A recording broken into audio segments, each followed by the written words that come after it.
오늘은 참 행복한 날인 것 같습니다. 하나님의 귀한 자녀들이 이렇게 하나님을 찬양하고 온 교회가 이 공간 안에 하나님의 부어주시는 은혜가 가득한 것을 느끼게 됩니다. 우리 옆에 분들과 한번 어떤 인사를 나누면 더 행복해질까요? 예, 사랑합니다. 우리 축복하는 마음으로 저는 옆에 인사하겠습니다.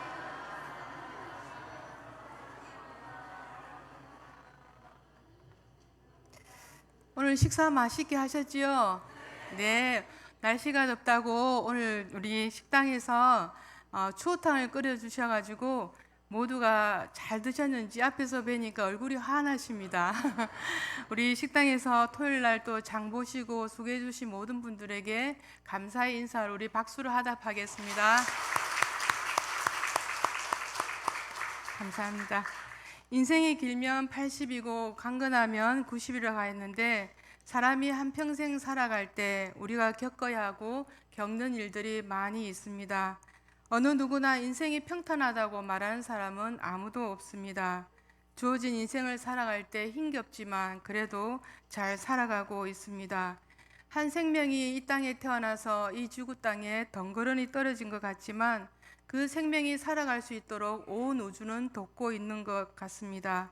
사람이 살아있을 때 사람으로부터 인정을 받는 사람들이 있는가 하면은 살아있을 때보다 죽고 난 후에 또 기억 속에 남게 되고 영웅이 되는 사람들도 있습니다. 사람이 한평생 살아갈 때 누군가에게 기억이 되고 또 추억 속에 남아있을 때까지 삶의 수업들을 잘 받았고 잘 치루어낸 분들일 것입니다. 우리 인생 가운데 추억할 만한 사람이 있으신가요? 있으시다면 그 사람은 삶을 잘 살았던 것 같습니다. 일본으로 유학 간 우리나라 학생이 일본 도쿄 지하철에서 술에 취한 일본 사람을 구하려다가 그만 자신의 생명을 잃은 사건이 있었습니다. 이 유학생은 죽은 후에 일본 사람들로부터 이렇게 존경을 많이 받았습니다. 그러나 중요한 것은 이렇게 죽고 난 후에 사람들의 존경을 받고 인정받은 것을 본인이 과연 알까 하는 것입니다. 사람이 죽은 후에 다른 사람들에게 인정을 받고 칭찬받는 것이 본인에게 무슨 유익이 있을까 하는 것입니다. 그렇게 영웅적으로 죽는 것보다 차라리 그 장면을 몸보채하고 그 순간을 지나갔다면 오히려 본인에게 행복하지 않았을까 하는 생각이 들기도 합니다. 자기 스스로 행복하다고 느끼는 것과 다른 사람에 의해서 참 훌륭하다고 칭찬받는 것 사이에 무슨 차이가 있을까 합니다. 우선 사람은 살아있는 동안에 끊임없이 다른 사람들로부터 평가를 받게 됩니다.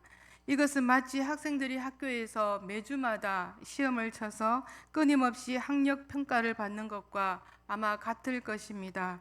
사람들은 다른 사람들과의 관계를 통해 모두 원만한 성격으로 다듬어지고 또 사람들의 평가를 통해서 자신의 결점을 보완하고 또 고치려고도 합니다. 뿐만 아니라 우리의 인생은 하나님 앞에 평가가 받게 되는데 살아있을 때 모습을 통해서 평가도 되어지지만 우리가 죽음 앞에 있을 때 우리의 믿음을 통해서 평가가 되어질 것입니다. 사람이 죽은 후에 다른 사람들을 통해서 좋은 평가를 받는 것은 이웃들에게 아마 선한 영향력을 끼치고 주어진 삶을 성실히 정직하게 살았다는 증거가 아닐까 합니다. 살아있을 때 받은 평가보다 죽은 후에 받은 평가가 받는 것이 어쩌면 사람들의 내리 속에 시간이 지나도 기억에 남아 있을 것입니다. 오늘 우리가 함께 읽은 1절의 말씀은 좋은 기름보다 낫고 죽는 날이 출생하는 날보다 나으며 라고 말씀하고 있습니다. 예전에는 부자가 되는 것이 잘 사는 것보다 소신을 가지고 사는 사람들을 존경했던 시절이 있었습니다. 하지만 요즘에 와서는 그런 소신이나 정신 같은 것보다는 아무 소용이 없게 되고 무조건 돈 잘 벌어서 잘 사는 것이 좋은 것으로 인정받게 되는 시대를 우리 모두가 살고 있습니다. 오늘 우리가 함께 읽은 본문 1절의 말씀을 개역 한글에는 아름다운 이름이 보배로운 기름보다 낫고 죽는 날이 출생하는 날보다 나음으로 라고 기록이 되어 있습니다. 여기서 보배로운 기름이라는 것은 중근동 지방의 감람나무에서 출출되는 값비싼 향유를 가리키고 있습니다. 당시 여러 용도로 사용되었는데 피부의 건조를 막기도 하고 연회나 또 귀한 방문객이 왔을 때 성전의 불을 밝히는 등화용으로도 되었다고 합니다. 또 여성의 화장품으로도 사용되었고 또 장례를 치를 때 고인에 대한 마지막 예우를 표하는 데도 사용되었다고 합니다. 솔로몬은 이렇게 귀한 향기름보다 아름답고 풍성한 향기를 드러내는 것이 있다고 합니다. 그것은 바로 아름다운 이름입니다. 솔로몬이 말하는 아름다운 이름이란 그것은 어려운 삶으로 인하여서 얻게 된 복되고 고귀한 평판이라 할 수 있습니다. 왜냐하면 엄밀한 의미에서 평판은 어인만이 가질 수 있기 때문입니다. 이러한 사실을 욥기 18장 17절에 이러한 말씀으로 나와 있습니다. 이를 반대로 정리하면 의인의 이름은 지속적으로 사람들에게 증거됨을 나타내는 것이라 할 수 있습니다. 그러나 대다수의 사람들은 어려운 삶을 사는 것을 별로 중요하게 생각하지 않습니다. 실제로 사람들이 추구하는 것은 하나님께로 받은 평가보다 사람들과의 세상의 평가를 중요하며 그들의 이목에 더 큰 관심을 가지고 있습니다. 그래서 사람들이 흔히 자신의 생각이나 인격, 행동 양식을 바꾸려는 노력보다도 사람들 앞에서 그때그때마다 임시 변통으로 행동하는 경우가 더 많습니다. 좋은 이름, 아름다운 이름이라는 것은 사람에 대한 평가입니다. 우리가 이 세상에서 그러한 이름을 얻으려면 잘해야 하는 것이 있는데 성도님들께서는 무엇이라 생각하시는지요? 우선 다른 사람들을 위해 지속적으로 좋은 일을 해야 합니다. 아름다운 이름을 얻으려면 다른 사람들을 위해서 선한 마음, 좋은 일을 해야 합니다. 그러기 위해서는 일단 다른 사람에 대한 가치와 소중함을 먼저 알아야 합니다. 사람에 대한 소중함 없이는 우리 모두가 좋은 일을 해낼 수 없습니다. 하나님께서는 우리 모두를 소중한 공동체의 일원으로 만나게 하시고 인생을 살아갈 때 또 다른 나의 모습을 만날 수 있도록 이웃으로 묶어 주셨는데 그러한 사람들에게 소중하게 여기지 않는다면 좋은 일을 할 수 있는 마음이 내 안에서 일어나지 않을 것입니다. 가볍게 여기지 말아야 할 것은 하나님은 우리를 통해서 또 이웃들에게 구원의 통로를 열어놓으셨고 하나님의 사랑이 흘러가도록 지금도 우리 모두를 사용하고 계십니다. 그런데 그 길을 우리의 삶이 막고 있다면 하나님께서 기뻐하시지 않는 일들이 되어집니다. 그 사실조차 모르는 우리의 어리석음이 시간이 흐를수록 더 깊어져 가면 안 될 것입니다. 로마 사람들은 생명보다 명예를 더 중요하게 생각했다고 합니다. 그래서 로마 사람들에게 가장 무서운 형벌은 원로원에서 그 사람의 이름을 말살하는 결정을 내리는 것이었다고 합니다. 결정이 내려지면 그 사람의 동산도 철거해버리고 그 사람이 쓴 모든 저서를 불태우는가 하면 그 사람이 이름이 새겨진 돌이 있으면 그 돌까지 파내게 되었다고 합니다. 그래서 그 사람은 아예 이 세상에서 존재하지 않는 것이 되는 형벌을 가장 두려워했다고 합니다. 욥의 삶을 들여다보면 그는 하나님께서 인정하실 만큼 의인 중에 의인이었지만 사람들과 가장 가까운 벗에게조차 못난 인격의 소유자로 매도당하고 말았습니다. 그러나 그의 이름이 또 그의 안에서 풍겨난 아름다운 향기는 오히려 그 사람들을 압도하였습니다. 결국 그의 삶이 하나님의 변호를 받고 큰 영광을 얻게 되었습니다. 성도님, 우리는 바로 이러한 이름의 소유자가 되어야 합니다. 성도라는 이름만 가졌을 뿐 유선으로 살면 자신의 내면을 다듬지 못하고 그대로 방치하는 삶을 살고 있는 것입니다. 우리에게 기억되는 사람, 이웃이 계시는가요? 그 사람의 삶이 어떠하였기에 우리의 기억 속에 남아 있으신가요? 백성학의 감동적인 이야기는 리더스 다이제스트 책에 실린 적이 있습니다. 이분은 한국 전쟁 때 고아가 되어서 10살 때 또 전신 화상을 입고 2년 동안 병원에 입원한 적이 있으시다고 합니다. 이 소년의 안타까운 소식을 들은 미국의 병사 빌은 자신의 월급을 전부 털어서 2년간 병원비를 대어 주었다고 합니다. 이분은 너무나 고마워서 어른이 되면 자신도 남의 무거운 짐을 대신 질 것이라고 결심했다고 합니다. 오늘날 영암 모자라는 그의 회사 제품이 있습니다. 그는 19살 때 공장을 시작해서 우리나라에 12개의 공장이 있고 해외도 여러 공장을 운영했다고 합니다.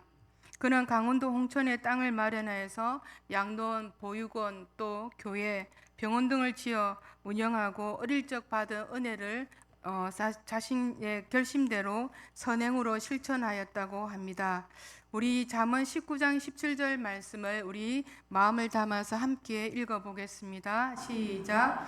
가난한 자를 불쌍히 여겨 그에게 친절을 베푸는 것을 주께 빌려주는 것과 같아서 장차 주께서 그 사람의 행위대로 갚아주실 것이다. 아멘. 저는 개인적으로 청파교회 올로 목사님이신 김기성 목사님을 좋아하고 존경합니다. 목사님의 말씀 중에 교회 성도님들께서 주일날 식당에서 식사를 하면 다 먹지 않고 항상 음식을 남겨버리는 장면들을 보셨다고 합니다. 하루는 목사님과 사모님이 식사를 하고 잔반을 버리는 그 음식물들을 한 사람 한 사람 버릴 때마다 그 그릇을 받아 남은 음식을 다 드셨다고 합니다. 그 이후로 식당의 주일날 음식 찌꺼기는 다시 남지 않게 되었다는 말씀을 들었습니다. 목사님의 마음 한구석에 저 지구편에 저 음식만 있으면 살아갈 수 있는 많은 사람들이 있음에도 불구하고 아무렇지도 않게 버리는 행동을 보셨던 것입니다. 누군가에게 기억되는 것은 자신을 희생하는 사람일 것입니다. 사람을 존중하고 귀하게 여기는 마음이 없으면 사람에 대한 희생은 할 수 없을 것입니다. 우리가 기억되는 사람은 큰 것으로 희생하는 사람이 아닐 것입니다. 자신의 삶이 이웃들 속에서 함께 묻어나고 사람이 지켜야 할 도리와 예의를 지킬 때 사람의 이름과 삶이 향기가 되어 기억될 것입니다. 사람이 되는 것은, 사람다운 길이 되는 것은 그리 쉽지만은 않는 것 같습니다. 그러나 이미 우리는 하나님의 형상으로 지원받고 하나님의 말씀대로 살고자 하는 자입니다. 우리 그리스도인들이 사람다움을 담아내어야 하는데 자신을 들여 희생하고 조금 손해보아도 나눌 수 있는 마음이 우리 안에 있을 때 사람의 향기를 내지 않을까 합니다. 우리가 어떤 길을 가다가 맞은편에서 걸어오는 사람을 본다고 하면 그 사람들과 만났을 때 우리는 다만 우리가 걸어온 쪽의 길만 알려고 할 것입니다. 상대편이 걸어온 쪽의 길은 우리 모두가 무관심합니다. 그럼에도 불구하고 보여지는 것으로 그의 삶을 논한다면 우리는 큰 잘못을 저지르는 일이 될 것입니다. 우리는 부모님으로부터 지어준 이름을 가지고 지금까지 살고 있습니다. 부모님이 이름을 지어주실 때는 그 이름의 뜻에 맞게 삶을 살기를 원하셔서 정성스럽게 지어주셨을 것입니다. 그러나 이제는 우리는 신앙 안에서, 믿음 안에서 부모로부터 받은 이름이 아니라 믿음으로 또 우리에게 붙여진 이름으로 살아가야 합니다. 하나님께서 우리에게 붙여주신 이름들이 있습니다. 화평한 자, 복된 자, 성령 충만한 자, 온유한 자, 그 외에도 우리에게 믿음으로 붙여준 이름들이 많이 있습니다. 우리가 그 이름에 부름받은 자로 살아갈 때 우리의 삶은 향기로 또 이름의 빛을 발하지 않을까 합니다. 사람들은 누구든지 칭찬을 좋아합니다. 칭찬은 고래도 춤춘다는 제목이 있듯이 좀 부족하고 실력이 없더라도 누군가의 칭찬을 들으면 우리는 자신감을 가지고 더 용기를 내게 됩니다. 그런데 칭찬을 들어서 힘을 내는 것은 우리 모두가 바른 길을 가고 있다는 전제로 되었을 때 일입니다. 만일 누군가가 나쁜 길을 가고 있는데 칭찬을 듣는다면 그는 더 나쁜 길을 가게 될 것입니다. 우리 모두가 5절 말씀을 다시 한번 함께 읽어보겠습니다. 지혜로운 사람의 책망을 듣는 것이 우매한 자들의 노래를 듣는 것보다 나으니라. 아멘. 칭찬과 책망이라는 것은 다른 것이 아니라 지금 당장 편하게 살고 나중에 망하느냐 아니면 지금 당장은 고통이지만 나중에 바른 길을 가느냐 하는 것입니다. 책망이라는 것은 지적, 도덕적 어리석음을 깨우쳐주고 바르고 온전한 삶을 살도록 하기 위해 주어지는 공고나 견책을 가리키는 말입니다. 반면 노래는 거짓된 유료나 격려의 의미를 포함하는 말로서 사람이 이유 없이 우쭐대고 또 교만하게 만들며 폐역에 빠지게 하는 모든 말들을 의미한다고 볼 수 있습니다. 당장 듣기는 거북한 면이 있지만 자신의 어리석음과 무지함을 깨우쳐주는 말에 우리 모두가 귀를 기울여야 합니다. 사람은 설령 그것이 옳고 자기가 받으면 자기의 삶에 유익이 되고 자신의 단점을 보완하는 말이라 해도 그것이 자신의 자존심을 깎아내리는 것이라면 받기를 거부합니다. 반면에 거짓된 말, 자신의 삶을 돌아보지 않고 듣기에 좋은 말이라면 어떤 말이라도 수용하고자 합니다. 그렇게 우리가 우리의 생을 무책임하게 놓아둔다면 결국 시간 속에 찾아오는 후회와 죄책감 속에 사로잡히는 삶이 되어지게 됩니다. 프랑스 영화로 잘 알려진 빠삐용이라는 영화가 있습니다. 악마의 섬이라는 감옥에서 벌어지는 비인간적인 삶과 탈출자들의 비극을 그린 영화로 유명합니다.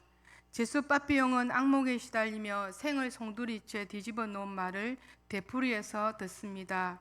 너는 인생을 헛산 거야. 그렇지, 빠삐용. 인생을 헛살았다는 자책감이 더욱 절망감에 빠지게 했고 헛살았다는 말은 그를 뼈저리 후회 속에 빠뜨렸습니다. 사람은 후회와 자책감 때문에 용기를 잃고 다시 절망감과 죄책감에 깊이 빠지고 맙니다. 빠삐용이 견디기 힘들었던 것은 악마의 섬도 감옥의 악랄한 간수들도 아니었습니다. 후회와 자책감에 사로잡혀 재생의 길을 찾지 못하고 절망 속에서 그저 그대로 주저앉은 것입니다. 최악의 비극은 후회와 죄책감의 포로가 되는 것입니다. 우리는 어떤 삶을 선택하고 살아야 하는지 성경은 우리들에게 끊임없이 말씀하고 있습니다. 우리 모두가 그리스도 안에 있어야 합니다.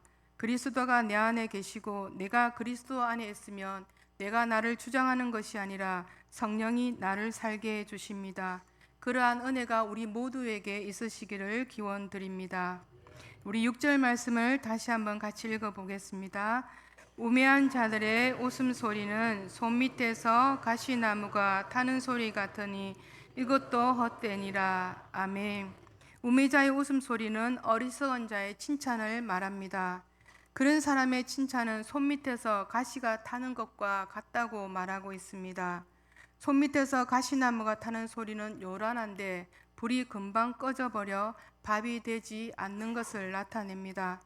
밥이 되려면 밑에서 나무가 오래오래 타면서 열을 내어야 하는데 너무 빨리 타서 꺼지기 때문에 열이 나지 않고 밥이 되지 않는 것입니다. 그래서 어리석은 자의 칭찬을 들으려고 우리 모두가 애쓸 필요가 없다는 것입니다.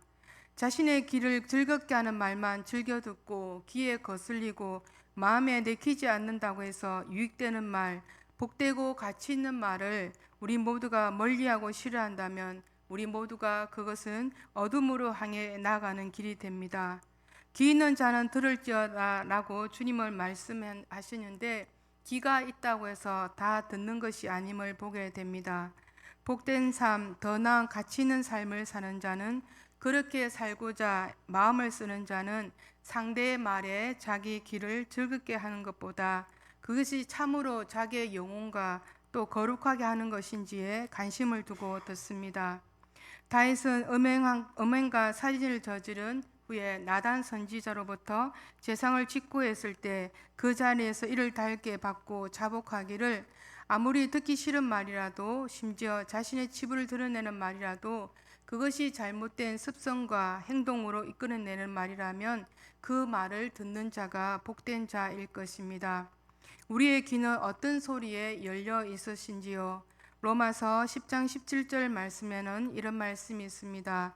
그러므로 믿음은 들음에서 나면 들음은 그리스도의 말씀으로 말미암느니라 라고 말씀합니다. 끊임없이 들려오는 말씀에 나의 귀가 닫혀 있고 마음이 닫고 있다면 삶은 변하고자 하지 않을 것입니다.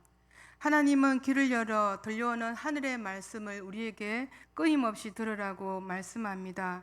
그 말씀을 들을 때 우리의 영혼은 살아나고 나의 삶에 생명력을 담아낼 것입니다. 우리 히브리서 4장 12절 말씀을 우리 힘차게 다시 한번 읽어보겠습니다. 하나님의 말씀은 살아있고 활력이 있어 자위의 날선 어떤 것보다 예리하여 혼과 영과 및 관절과 골수를 찔러 쪼개기까지 하며 또 마음의 생각과 뜻을 감찰하나니. 아멘. 영혼 없는 신앙생활, 또 은혜를 담아내지 못하는 관계, 또 회복을 위해 우리 심령에 하나님의 말씀으로 가득 채워야 합니다. 말씀이 채워지고 그 말씀이 내 안에서 살아 움직일 때 세상의 욕심과 아직 배타적인 생각은 빠져나갈 것입니다. 내 안에서 하늘의 말씀이 들어와 되새김질 때 나의 삶은 말씀을 따라갈 것이고, 그 말씀이 나를 바꾸어 갈 때 거듭나는 삶을 통해 하나님 아버지께 영광이 될 것이고, 모든 사람들에게 함께 은혜를 나누는 삶이 될 것입니다. 우리 모두가 한번 태어났다 가는 인생입니다. 그 인생이 지나간 자리가 아름다워야 되지 않을까 합니다. 그리 길지 않은 인생의 시간을 어떻게 살아내는가에 따라 그 이름의 향기가 우리 마음에 기억될 것입니다. 말씀의 거울이 나를 비추고 있습니다. 우리가 어떻게 사는 것이 진정한 삶이 되는지 말씀은 우리에게 길을 보여주고 있습니다. 말씀의 거울에 나를 비추는 삶이 되어 자기 자신에게도 후회 없는 인생의 시간이 되었다고 고백하시는 우리 모두가 되시기를 간절히 기원드립니다.